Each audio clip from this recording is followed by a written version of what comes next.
నిర్గమకాండం 20:16 చూస్తే నీ పొరుగు వాని మీద అబద్ధ సాక్ష్యము పలకకూడదు. ఏం చేయదంట? అబద్ధ సాక్ష్యము పలకకూడదు.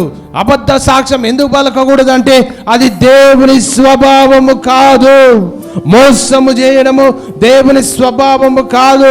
దేవుని ఎడల దేవునిలో ఉన్నటువంటి సత్యము, ప్రజలు ఆయన రక్తంలో కడగబడిన వారు, ఆయన రక్తంలో విమోచించబడిన వారు, ఆయనను పేరు పెట్టబడిన జనంగా ఉన్నట్టు వారు క్రీస్తు సత్యాన్ని అనుసరించే వారంగా బ్రతికేటట్టు మనం ఉండాలి. ఎప్పుడు కూడా మోసము అబద్ధాలు మాట్లాడితే దేవుని స్వభావంగా సాతాను స్వభావం.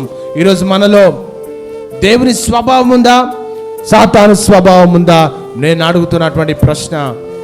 నీ పొరుగు వాని మీద అబద్ధ సాక్ష్యము పలకకూడదు. దేవుని సంగమా, దేవుని యొక్క వాక్యం సెలవిస్తుంది. కీర్తనలు 5:6 మనం చూస్తే అబద్ధమాడు వారిని నీవు నశింపజేయుదువు.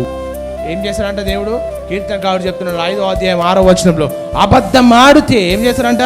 అబద్ధమాడు వారిని నీవు ఎప్పుడైతే అబద్ధం అననీయ గారు ఎప్పుడైతే అబద్ధం ఆడారో, దేవుని దగ్గర ఎప్పుడైతే తన స్వభావాన్ని వెల్లడి చేశారో, అననీయ గారు ఎప్పుడైతే దేవుని దాసుని ఎదుట ఆ డబ్బును దాచిపెట్టుకొని ఎప్పుడైతే మిగతా తీసుకొచ్చాడో, వెంటనే దేవుని ఉగ్రతకు పాలు పొందాడు. ఇక్కడ వాక్యం 5:6 ఏమని ఉందంటే అబద్ధమాడు వారిని నీవు నశింపజేయుదువు.